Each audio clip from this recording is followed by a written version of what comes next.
You know that old saying, money can't buy happiness? We've all heard it, right? But what if I told you that's not entirely true? The science on this has a really surprising twist, and honestly, it could completely change how you think about spending your money. So let's get right into it. Okay, so picture this. You've got a little extra cash, maybe from a bonus, maybe you just saved up, and you're faced with this classic choice, right? Do you finally buy that new gadget you've been obsessing over? Or is there maybe a smarter way to use that money? A way that could bring you, a more real, lasting kind of happiness?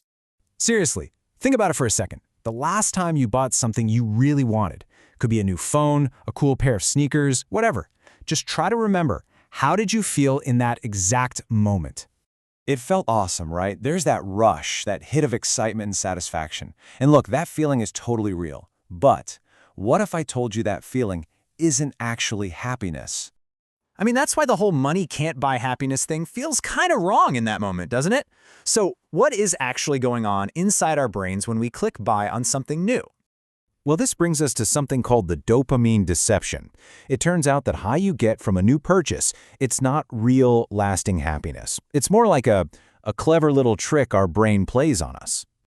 Okay, the main culprit here is a chemical called dopamine. Now, a lot of people think dopamine is the pleasure chemical, but that's not quite right. It's actually all about anticipation. See, dopamine is the chemical of pursuit. It's this ancient motivator that gets us excited about going after things. It's released when we're looking forward to something, not, and this is the key part, not necessarily when we actually get it. And this breaks it down perfectly. Look over on the left in the before purchase column. This is the wanting phase. Our brains are just swimming in dopamine. We're excited, we're anticipating. But then, look what happens on the right in the after purchase column. This is the having phase. The dopamine blast is gone, and that amazing feeling, it just fades. Pretty quickly, too. So, here's the big reveal. That new stuff feeling isn't really happiness at all. It's just a temporary dopamine hit. And once that chemical rush is over, our brain starts looking for the next fix. It's a cycle. And that's exactly why the satisfaction from buying things just never seems to last. Okay, so does that mean the old saying is right after all? Can money never buy happiness? Well, not so fast. It turns out there is a way you can use your money to genuinely increase your life satisfaction. And trust me, it's probably not what you're thinking.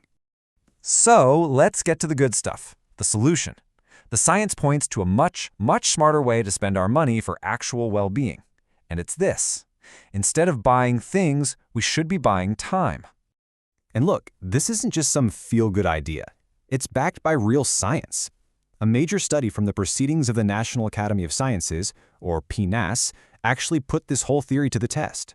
So what they did was pretty simple, but also pretty brilliant. They gave a bunch of people just $40 each. Yeah, $40. It's not a life-changing amount of money, and that's exactly the point. The genius of the experiment wasn't about the cash, it was about the very specific rules they gave people for how to spend it. Okay, so they split everyone into two groups. Group A, they were told, go buy something, a material possession, like a shirt, a book, whatever. But Group B got totally different instructions. They had to spend their $40 on something that would save them time. Think, ordering food delivery instead of cooking, or hiring someone to do a chore. And the results? Wow, they were seriously striking. Just look at this chart.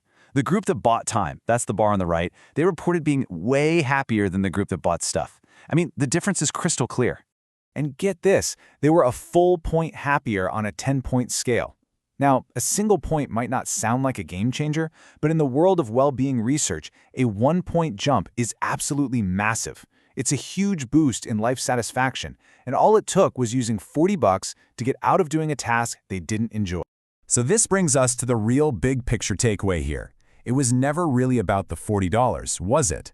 The experiment proved a much deeper principle. Our most valuable, non-renewable asset is our time. And how we manage that time, that is the true secret to happiness. At the end of the day, money is just a tool. That's it. We can use it to chase those fleeting dopamine rushes by buying more stuff, or we can use that tool a whole lot more wisely. Because when you use that tool to buy back your own time, you're getting something so much more precious. You're getting quality time. Time to actually relax, time to hang out with people you love, or time to just do something you enjoy, a hobby. That's where the real, lasting satisfaction is hiding. I mean, just think about it, right? Every single one of us gets the exact same 24 hours in a day. No more, no less. And our total time on this planet is, finite. We can't buy more hours, but what we can do is radically improve the quality of the hours we've got. And that's really the heart of it all. This isn't just about being less busy. It's about being more intentional. It's about making every hour, every minute really count. By freeing yourself from the tasks that just drain your energy, you can actively build your own happiness. You're in control. So the question to leave you with isn't what's the next thing you're going to buy. The real question is, how are you going to spend your most valuable currency, your time? I mean, what's one chore you could pay someone to do this week, just to get back one single hour? And more importantly, what would you do with that free, happy time?